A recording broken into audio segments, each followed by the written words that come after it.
Ya, pemerintah Indonesia tengah mempersiapkan prosedur new normal atau kenormalan baru selama pandemi virus corona. Idealnya fase kenormalan baru ini dilakukan dengan mengedepankan protokol kesehatan guna mencegah penularan COVID-19. Dan rencananya pemirsa, fase new normal akan dimulai pada 1 Juni 2020. Warga dunia tengah mempersiapkan skenario new normal atau tatanan hidup baru di masa pandemi COVID-19. Indonesia pun tengah menggodok prosedur norma baru untuk mendampingi aktivitas masyarakatnya sehari-hari. Fase norma baru adalah perubahan perilaku untuk tetap beraktivitas secara normal dengan menerapkan protokol kesehatan guna mencegah penularan COVID-19. Prinsip utama konsep norma baru adalah dapat menyesuaikan pola hidup masyarakat Indonesia.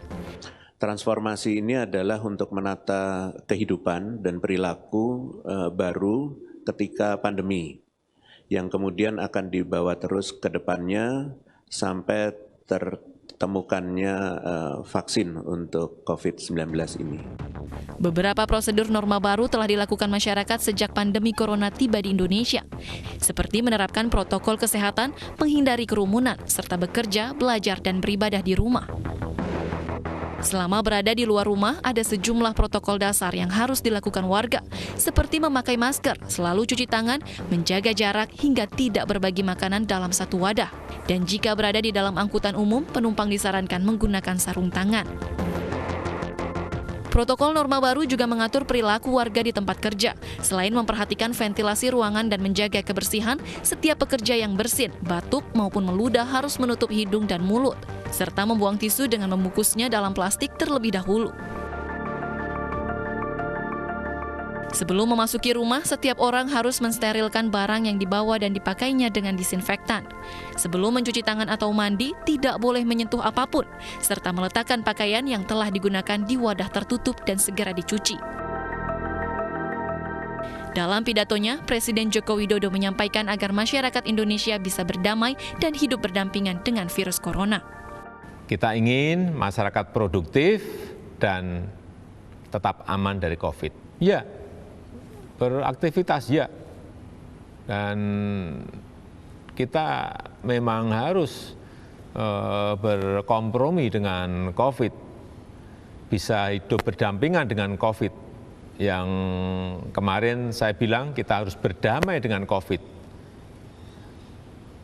karena informasi terakhir dari WHO yang saya terima bahwa meskipun kurvanya sudah agak melandai atau nanti menjadi kurang, tapi virus ini tidak akan hilang. Artinya, sekali lagi kita harus berdampingan hidup dengan COVID. Rencananya pemerintah akan memulai fase norma baru pada 1 Juni mendatang untuk pemulihan ekonomi dengan membuka kembali operasional sektor industri dan jasa. Sementara untuk mal, pasar, dan toko diperbolehkan buka kembali pada 8 Juni, diikuti dengan kegiatan belajar mengajar di sekolah pada 15 Juni 2020. Tim Liputan iNews melaporkan. Indonesia bersiap menghadapi era normal yang baru atau new normal pada kondisi pandemi virus corona. Lantas apakah new normal ini dapat menjadi kabar baik atau justru menjadi kabar buruk bagi perekonomian Indonesia, khususnya bagi sektor usaha? Dan kita akan membahasnya bersama Bapak Sandiaga Uno dan juga tenaga ahli utama kantor staf Presiden Bapak Ali Mokhtar Ngabalin. Kita sapa dulu Bapak Sandiaga. Halo, apa kabar Bang Sandi? Selamat siang. Assalamualaikum warahmatullahi wabarakatuh. Waalaikumsalam. Baik, Pak Ngabalin apa kabar? Ya, Assalamualaikum. Selamat siang. Taqabbalallah minna wa minkum, Bang Sandi, Bernadetta. Baik, sehat selalu. Baik, kita ke Pak Sandiaga terlebih dahulu. Pak Sandi, ini kita tahu pemerintah tengah mempersiapkan kenormalan baru untuk menyelamatkan sektor usaha. Menurut Pak Sandi sendiri, apakah dunia usaha saat ini sudah cukup kewalahan mengatasi pandemi corona? Pertama-tama tentunya juga saya ingin mengucapkan selamat Hari Raya Idul Fitri kepada sahabat saya, Ustadz Ngabalin dan seluruh pemirsa dari iNews, Bernadetta. Semoga dengan hari kemenangan ini kita juga akan menyusul kemenangan kita melawan COVID-19. Kalau kita melihat COVID-19 ini sudah memasuki tahap-tahap akhir atau tahap-tahap puncak dari kurva yang 2-3 bulan terakhir ini sedang kita coba atasi melalui beberapa intervensi kebijakan publik seperti PSBB dan kebijakan-kebijakan yang berkaitan dengan bagaimana kita memutus mata rantai COVID-19. Ekonomi sendiri tentunya sangat memprihatinkan, dan khususnya di bidang UMKM yang menjadi tulang punggung perekonomian kita. 60% lebih UMKM berkontribusi terhadap ekonomi kita, dan 97% lapangan pekerjaan ini dari UMKM. Jadi memang berbeda dengan krisis-krisis sebelumnya. Pada krisis 2020 ini lapangan kerja yang banyak terhantam, sehingga masyarakat sangat prihatin bahwa sumber penghasilan mata pencarian mereka hilang. Dan ini kita berharap keputusan yang akan diambil oleh pemerintah berdasarkan dengan data-data terakhir oleh tim medis, data-data sains yang akhirnya memberikan satu keyakinan bahwa kita sudah bisa mulai membuka perekonomian kita, tentunya akan disambut baik oleh sektor usaha kita. Tentunya perlu langkah-langkah persiapan juga. Nanti kita bisa bahas bagaimana langkah-langkah persiapan itu agar ekonomi kita bisa pulih kembali. Baik, jadi menurut Pak Sandi ini merupakan waktu yang tepat ya untuk menyongsong kenormalan baru?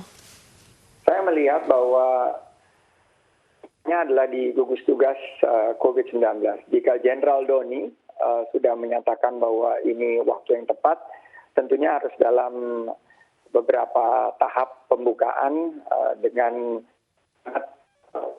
hati-hatian kita lakukan, dan protokol kesehatan kita bisa dengar tadi Bapak Presiden sendiri menyatakan bahwa kita harus terus menyadarkan, mengingatkan, dan memastikan masyarakat tetap memakai masker, protokol-protokol bagian dari keseharian menjaga jarak aman, terus mencuci tangan, dan sedapat mungkin tidak beraktivitas di luar rumah.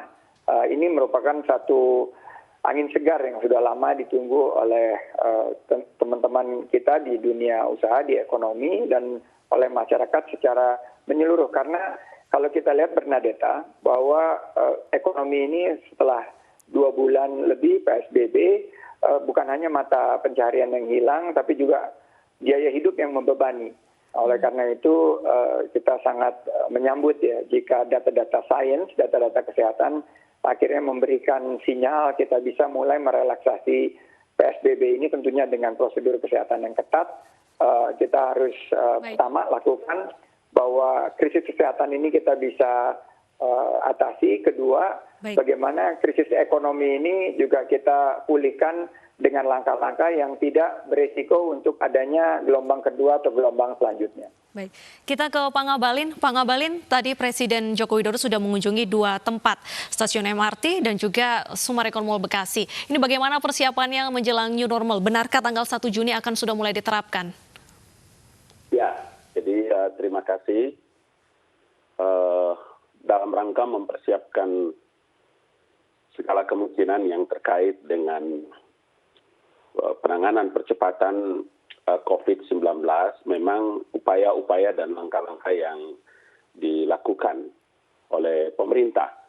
Salah satu di antara yang paling terpenting itu adalah semua penanganan ini harus by regulasi.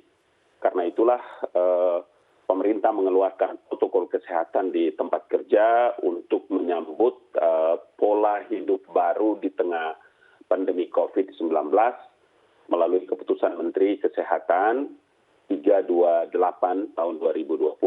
Karena itu kenapa peraturan ini harus dikeluarkan, tidak ada lain tadi ya ada sebagian dijelaskan oleh Bang Sandi untuk memitigasi persiapan tempat kerja, kemudian beradaptasi melalui perubahan pola hidup baru atau yang kita kenal dengan new normal di tengah situasi COVID-19.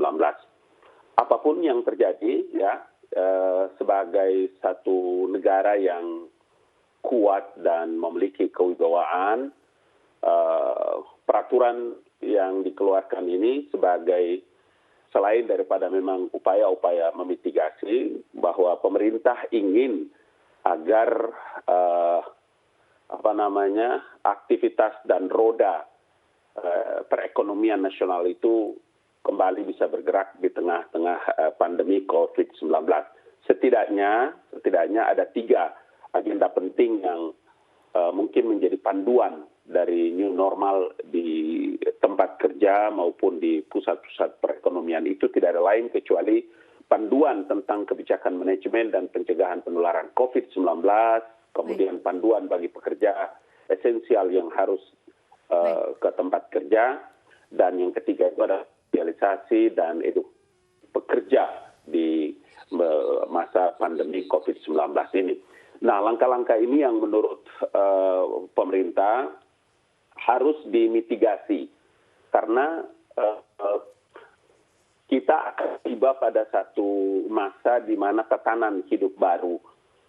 Suka tidak suka dengan pandemi COVID-19 ini, kita punya satu perilaku baru, perilaku yang tadi disebutkan juga oleh Bang Sandi, bagaimana kita membiasakan diri untuk menggunakan masker, kemudian kita tidak bosan-bosan untuk terus mencuci tangan, menjaga jarak, kemudian tidak ada kalau sampai kita ada di tengah-tengah kerumunan orang banyak, maka kita bisa juga mampu untuk menjaga jarak dan lain-lain sebagainya. Nah, pemerintah kita harus membuat satu regulasi, kemudian terus-menerus, tidak bosan-bosannya harus pemerintah sampaikan. Dan selain daripada memperhatikan pandemi COVID-19 ini, memang roda pergerakan ekonomi layak kita hidup harus segera bekerja dengan baik. Nah, saya ingin menyampaikan paling akhir bahwa semua regulasi-regulasi atau apa yang dilakukan oleh pemerintah ini tidak akan mungkin bisa berjalan tanpa mendapat dukungan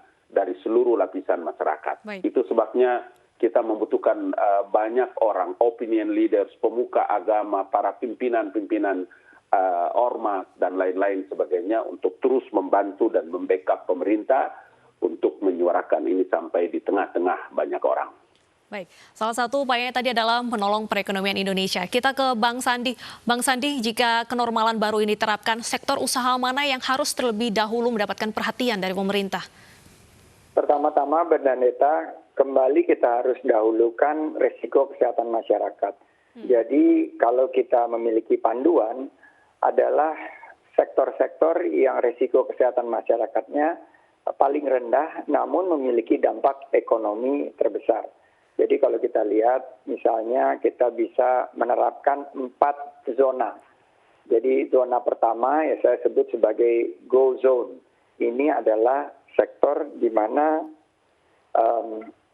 tingkat kesehatan, resiko kesehatan masyarakatnya rendah, namun dampak ekonominya besar. Itu adalah sektor-sektor UMKM. Karena tadi 60% daripada ekonomi kita digerakkan oleh sektor UMKM dan 97% lapangan pekerjaan kita oleh UMKM. Sektor-sektornya seperti perdagangan, sektor kuliner, makanan dan minuman, sektor-sektor yang berkaitan dengan perbelanjaan, dan ini harus menjadi satu sektor yang kita pastikan protokol kesehatan di normal yang baru ini diterapkan secara disiplin. Baru setelah itu menyusul yang saya sebut sebagai pivot zone. Ini adalah sektor yang dampak ekonominya tidak terlalu besar, tapi juga risiko kesehatan masyarakatnya lebih rendah. Ini yang menyusul pada tahap kedua. Tahap ketiga adalah check zone. Ini yang sektor di mana dampak kesehatan masyarakatnya sedikit lebih tinggi, tapi memiliki dampak perekonomian besar, seperti pabrik, seperti yang kalau kita lihat aktivitas yang berkaitan dengan kerumunan massa yang harus dikurangi dari segi kapasitasnya. Dan terakhir menurut saya adalah sektor yang saya sebut sebagai waiting zone. Ini zona di mana dampak perekonomiannya sedikit lebih rendah dibanding zona sebelumnya, namun tingkat kesehatan, resiko kesehatan masyarakatnya sangat tinggi. Kembali lagi menurut saya UMKM dengan 64,2 juta pelaku UMKM ini yang harus didahulukan. Saya juga meyakini bahwa lapangan kerja harus segera digerakkan, mata pencaharian masyarakat harus segera dihidupkan. Saya juga meyakini sektor pangan di mana harga-harga bahan pokok dan harga keseharian biaya hidup masyarakat itu harus distabilkan terjangkau untuk masyarakat, terutama harga-harga seperti gula, biaya kuota, biaya kesehatan, biaya pendidikan, juga tarif listrik dan lain sebagainya. Ini harus kita pikirkan dalam satu orkestrasi, sinkronisasi kebijakan yang nanti tentunya kita harus lakukan dalam bentuk implementasi yang kolosal. Saya yakin jika kita semua berpikir bersama bahwa ini adalah Indonesia Incorporated, bahwa kita bersama-sama menghadapi krisis ini, mudah-mudahan fase-fase ini bisa kita lakukan eksekusinya dengan mudah-mudahan bisa tidak terlalu lama. Dan dari prediksi yang teman-teman sempat sampaikan bahwa akan ada 10 sampai 15 juta lapangan kerja yang hilang, bisa secara berangsur kita atasi. Demikian Bernadetta. Baik, berarti sektor UMKM perlu mendapatkan perhatian lebih, tapi pemerintah berencana membuka mal pada tanggal 5 Juni. Ini bagaimana Pak Ngabalin? Apakah memang sudah tepat membuka mal? Apalagi masyarakat ini banyak yang merasa bosan. Takutnya justru mereka akan ramai-ramai ke mal dan penyebaran semakin besar. Ya, direncanakan kan kita tahu bahwa pencabutan ya, pembatasan sosial berskala besar itu akan berakhir pada tanggal 4 Juni akan datang. Saya mau katakan bahwa pencabutan PSBB di DKI Jakarta itu kan kalau dia pada tanggal 4 Juni hanya terjadi jika, ya sekali lagi hanya terjadi jika tidak ada lagi penularan COVID-19. Karena itulah kenapa tadi saya katakan bahwa diterbitkannya protokol kesehatan termasuk surat edaran dari Menteri Kesehatan itu tidak ada lain dan tidak ada bukan kecuali adalah untuk memberikan mitigasi ya, memitigasi. Jadi dilakukan kalau itu nanti akan menjadi satu keputusan penting yang hendak dan akan dilakukan oleh pemerintah, maka langkah-langkah itu harus bisa dipersiapkan lebih awal. Kenapa begitu? Karena ini keputusan yang sangat penting dan pemerintah saya harus kemukakan bahwa menghitung dengan bagus, kemudian sangat berhati-hati karena mesti harus mengikuti bagaimana pandangan, kemudian hasil penelitian, kemudian dari para ahli-ahli yang berkali-kali memang Bapak Presiden mengundang baik di kantor staf Presiden maupun di Istana Negara maupun di Istana Bogor, supaya keputusan yang diambil oleh pemerintah itu benar-benar tepat dan kita bisa mengatasi pandemi COVID-19 ini. Baik, tentunya dengan mengatasi pandemi COVID ini sangat dibutuhkan peran dan juga kedisiplinan dari masyarakat. Ini bagaimana upaya pemerintah untuk semakin meningkatkan kedisiplinan masyarakat jika kenormalan baru ini juga diterapkan? Ya, jadi seperti tadi saya katakan bahwa kebijakan sehebat apapun yang diberlakukan oleh pemerintah di seluruh Indonesia tidak akan mungkin bisa berjalan kalau ada 3 hal.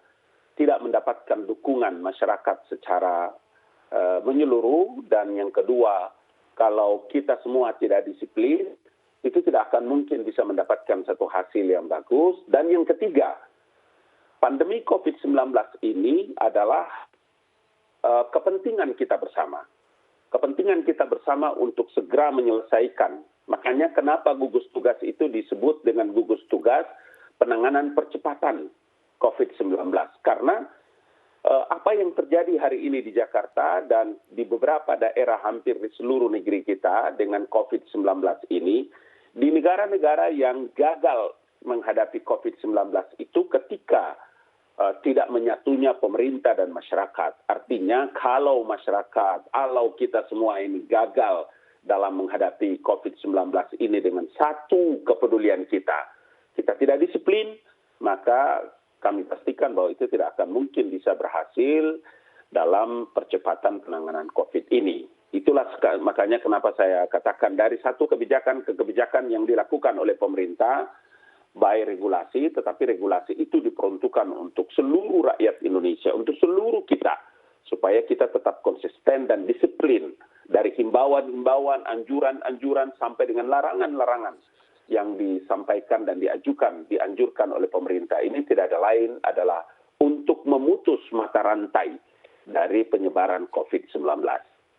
Baik, kita ke Bang Sandi. Bang Sandi, apa yang menjadi tantangan bagi pelaku dunia usaha ketika kenormalan baru ini diterapkan?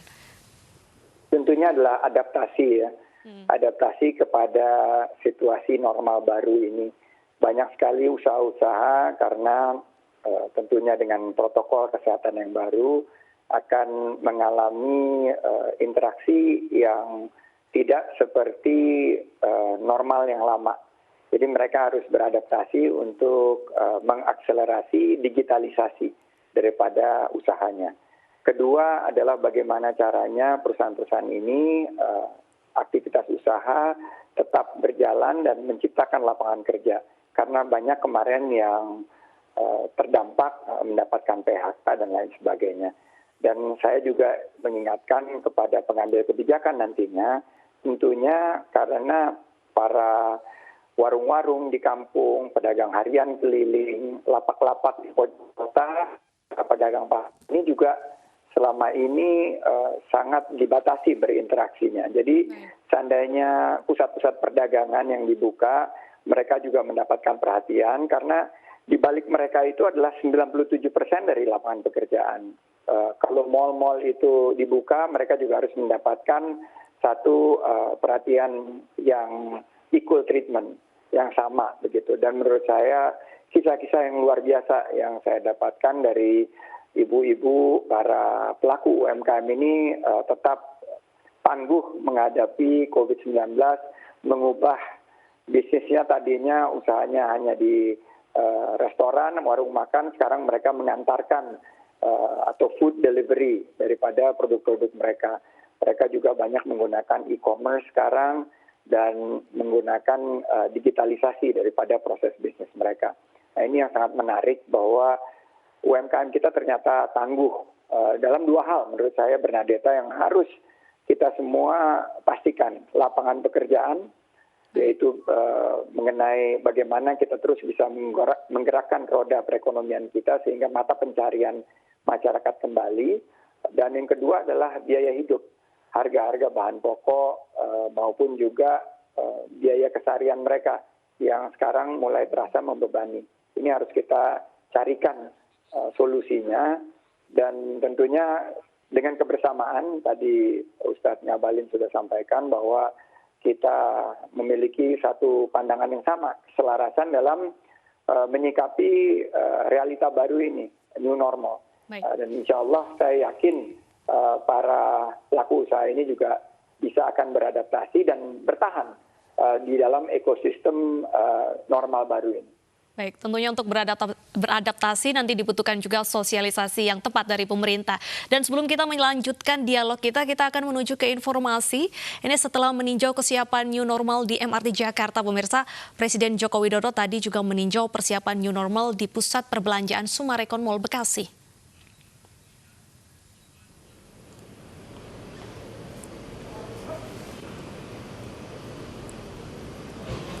Jokowi tiba menjelang pukul 2 siang didampingi Kapolri Jenderal Polisi Idam Aziz dan Panglima TNI Marsikal Hadi Cahyanto. Jokowi mengecek supermarket dan toko farmasi yang beroperasi di pusat perbelanjaan. Summarecon Mall Bekasi akan mulai beroperasi kembali secara bertahap setelah periode kebijakan pembatasan sosial berskala besar atau PSBB. Rencananya Mall Summarecon Bekasi akan mulai buka pada Senin 8 Juni mendatang.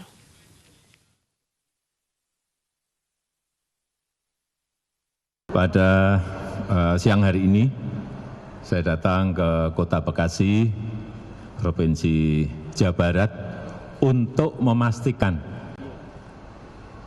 pelaksanaan kesiapan kita dalam menuju ke sebuah tatanan baru, ke sebuah normal yang baru. Kita ingin tetap produktif, tapi aman COVID.